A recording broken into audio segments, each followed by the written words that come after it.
السلام عليكم ورحمة الله وبركاته، والصلاة والسلام على سيدنا محمد عليه أفضل الصلاة والسلام. صباح الجمال وصباح الهنا، صباحكم معطر بالفل والياسمين بإذن الله. إن شاء الله الفيديو معانا النهاردة هنعمل محشي من أخف المحاشي اللي ممكن تعملوها، محشي ورق الخس. محشي خفيف جدا وسهل في اللف بتاعه وما بياخدش وقت. شايفين المحشي بتاعنا؟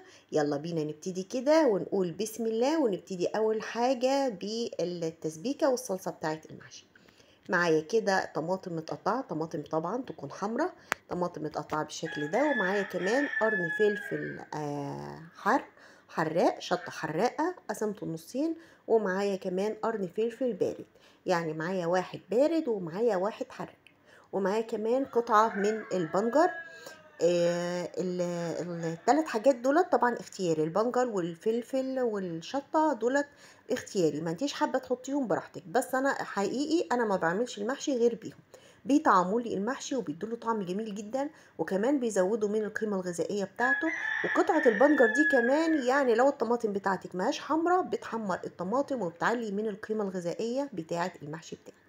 هناخد طبعا ده كله نعصره في الخلاط، فيه طبعا شويه ميه قليلين، مش هنكتر الميه، وننزل بيه عصير الطماطم من شفشق الخلاط على الحله اللي هنطبخ فيها على طول. بعد كده معايا بقى بصلتين حلوين كده ملو العين كبار كده، قشرتهم وغسلتهم طبعا وخرطتهم قطع صغيرة زي ما حضراتكم شايفين، وهنزل بالبصل على طول في قلب الطماطم، وهنزل بقى بشوية حلوين من الزيت والبهارات طبعا بتاعتك اللي انتي بتحبيها للمحشي. انا حطيت ملح وفلفل اسود وكمون وشوية من القرفة وشوية بابريكا، وقلبت ده كله على بعضه وحطيته على النار يتسبك مع بعضه. طب ازاي انتي عملتيه كده من غير ما تقلي البصلة؟ جربوا الخلطة المحشي بالطريقة دي هتطلع معاكم خفيفة جدا، والمحشي بتاعكم هيطلع خفيف جدا وهيتاكل أكل، غير طبعا ما تقلي البصلة. طبعا التقلية بتزود ايه، بتخلي الأكل تقيل شوية كده في الهضم. بعد ما التسبيكه اتسبكت زي ما حضراتكم شايفين كده والزيت خرج على الوش كده، انا حطيت الكزبره، كزبره خضراء، كزبره وشبت متقطعين، وقمت نازله على طول بالرز، غسلته قمت نازله بيه على طول في قلب التسبيكه، اديت له تشويحه بس كده صغيره وهو لسه على النار، يا دوبك كده الرز اتخلط بالصلصه بتاعه المحشي وبس، قمت قافله عليه. نيجي بقى للبطل بتاع النهاردة اللي هو الخس.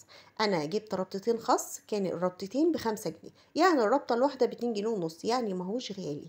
خدت طبعا الورق بتاع العيدان قطعته بالشكل اللي حضراتكم شايفينه ده، يا دوبك الورقه بالراحه خالص، ايد ماسكه العود وايد ماسكه الورقه، بتقطع في الورقه بشكل مستقيم كده واحده واحده واحده لحد ما تجيبي اخر الورقه عشان الورقه ما تتقطعش منك وتتهرب. شايفين شكل الورقه خارج معايا زي الفل ازاي؟ طبعا لما تجيبي المحشي الخاص اللي انت هتحشيه، هاتي الخاصيه اللي يبقى الورقه بتاعتها عريضه والورقه بتاعتها طويله عشان تعرفي تحشي معاكي وفي نفس الوقت تفرط معاكي في الورق. بعد ما انا عملته بالشكل ده قطعت ورق المحشي كله، اللي هي الورقه اللي تنفع تتحشى مش القلب، انا سبت القلب زي ما هو. خدت الورق ورصيته معايا، كل ده على فكره كانت خصايه واحده، اللي انا بعمله معاكم ده كان خصايه واحده بس. طبعا في خصايه تطلع معاكي ورق كتير وفي خصايه تطلع معاكي 3 4 ورقات، المهم هما بيعادلوا بعضهم يعني.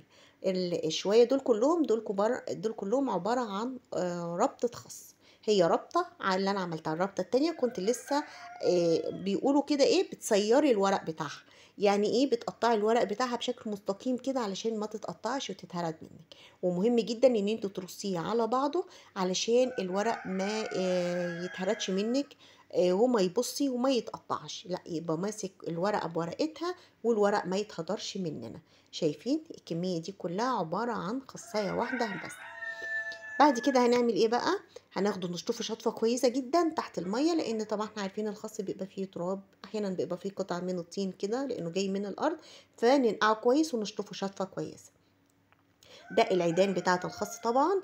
انا خدت الورق اللي من بره وسبت القلب الورق بتاعه بيبقى صغير، ما ينفعش طبعا نحشيه، وفي نفس الوقت الورقة بتاعة القلب بتبقى مسكرة وطعمها جميل فبتتاكل كلها على بعضها. لكن الورق اللي بره ده انا ولادي الحقيقة بيشيلوه كده يرموه وياكلوا العيدان، فانا اختصرت، ما احنا نعمل اكلتين يا جماعه، ناخد الورق نحشيه ونسيب لكم العيدان تقنقنوا فيها كده زي الارانب، او نحطها او نحطها في سندوتشات يبقى طعمه لذيذ. دي برضو كانت ربطه خاص واحده. الربطه التانية انا ما عملتهاش معاكم، يعني عملتها مع نفسي كده.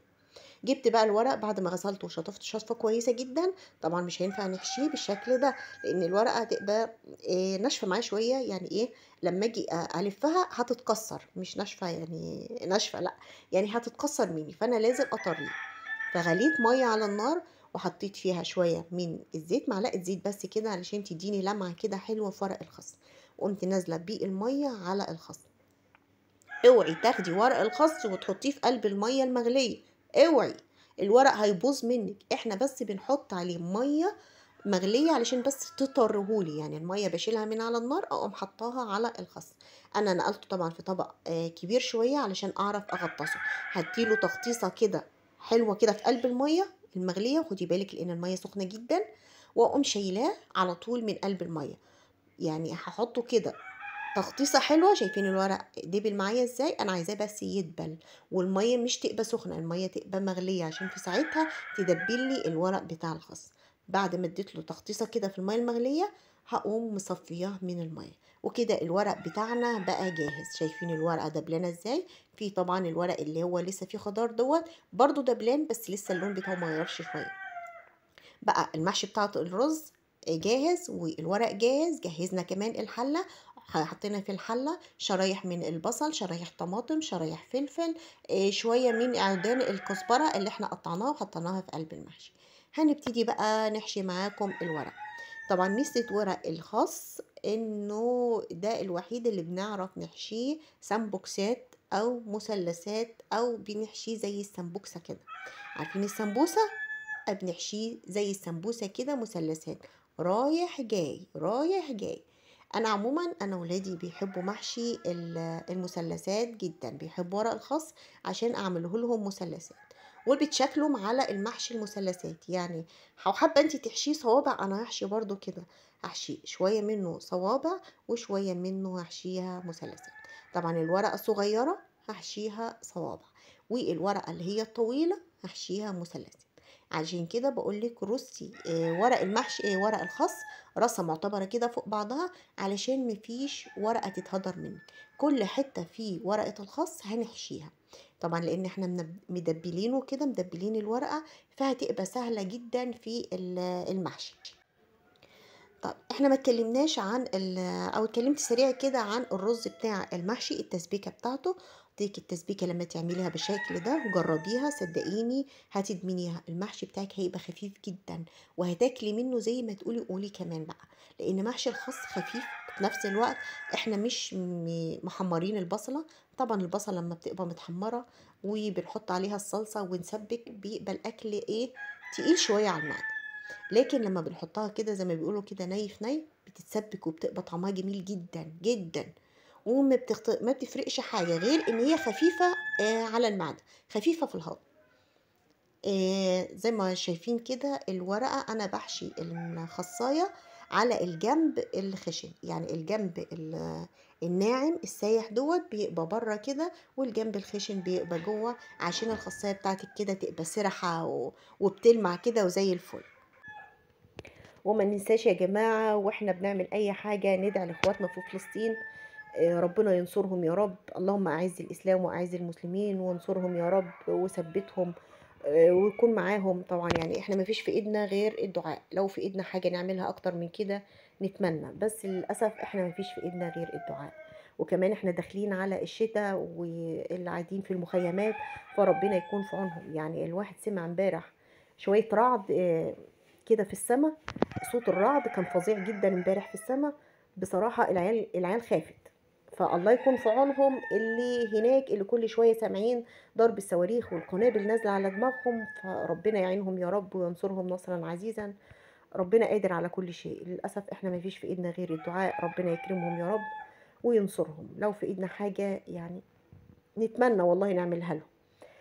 يلا خلاص بقى، ربنا يكرمهم يا رب وينصرهم. يعني الواحد بصراحة مش عارف يقول ايه بعد موقف امبارح بتاع الرعد والعيال اترعبت، بس يعني ربنا ينصرهم يا رب. على الأصوات اللي هم بيسمعوها، أصوات القنابل والطيارات اللي كل شوية تنزل بيوتهم وتشردهم، ربنا يعينهم يا رب على حالهم. كده خلاص أنا باحشي معاكم المحشي في زي ما قُلت لكم بنحشيه على الورقة الناعمة بتبقى برّه والخشنة بتبقى جوّه، وهاحشي معاكم ورقة هي كاملة بحيث أعرّفكم إن ما فيش قطعة من الورقة بتترمى، اللي هو الأطراف بتاعة الورقة كده هنحشيها مثلثات، أدي أهيّة ورقة كاملة أهي، هناخد الطرف ده كده، ده هنحشيه مثلثات أهوّة، سمبوكسات رايح جاي، رايح جاي، زي السمبوكسة كده، أهو باعرّفكم إن الجنب الناعم يبقى برّه. أيوه أنا باحشي معاكم أكتر من واحدة علشان أعرّفكم إزاي بنحشي الورقة، كل ما كانت الورقة ناعمة كده وطرية كل ما كانت سهلة في الحشو، طبعًا في قطع كده لسه خضرا طبعًا المَيّة دي لسه ما وصلتلهاش بس يعني البخار طرّاها، يعني الورقة كده تحسّي إن هي لونين في بعض، لون غامق ولون فاتح شوية. اللون الغامق ده لإن المَيّة طرّتها البخار طرّاها خالص، لكن الحتّة الخضرا ديّة لسه كان البخار بس طرّاها بس المَيّة ما وصلتلهاش، بس طبعًا لمّا نحطه في الحلة يستووا مع بعض كل اللون هيتوحّد مع بعضه. حشيت الطرفين بتوع الورقة دي النُص بتاعة الورقة بقى هنحشيها برضه بس مش هينفع نحشيها طبعًا مثلث أو سمبوكسة، هنحشيها صوابع. هنحشي كل الكمية بقى بالشكل ده، شايفين الحلة أنا رصيت الأطراف عبارة عن مثلثات ومن جوه اللي هي الصوابع، وفي ساعتها كده ندي للحلة لفة كده تلاقي الحلة اتحشت وكملت، يعني في ثواني ما بياخدش وقت. هنحط عليه بقى إيه، كان فايض معايا شوية من الرز، فحشيت كمان عليهم كام قرن فلفل، وده أي محشي بتعمليه حطي كام قرن فلفل عليه، الفلفل بيدّي له تيست عالي جدًا وبيخلّي طعم المحشي جميل، سواء محشي لِفْت، محشي خَصّ، محشي كرنب، حطي معاه كام قرن فلفل. وكان معايا بقى شوربة أو مرقة سخّنتها على النار وقُمت نازلة بقى بالشوربة على المحشي وهزّيت المحشي كده علشان الشوربة تتغلغل جوّه كل المحشي، وضبّطت القعد بتاعه وحطيته على النار، يسيبه بقى يغلي، وأول ما يغلي خلاص نسيبه، أول ما خلاص اتشرّب بقى المَيّة بتاعته والشوربة بتاعته ولسه فاضل فيه شوية شوربة صغيّرين كده لسه بيبقبق كده، أقوم مهدّية عليه النار خالص واسيبه بقى يستوي، وكده المحشي بتاعنا استوى وبقى زي الفل. واعذروني بقى في اللقطة دي، أنا بعد ما المحشي استوى حطيته في السرفيس وضبّطته كده وزوّقته علشان يطلع شكله حلو في التصوير، بس للأسف الحتّة دي اتمسحت من الكاميرا، فاعذروني هي دي اللقطة النهائية اللي فضلت في التليفون، اللي هي اللقطة بتاعة الحلة، لكن اللقطة اللي أنا حطيت فيها في السرفيس اتمسحت. خلاص كده الفيديو بتاعنا خلص وأترككم في رعاية الله والسلام عليكم.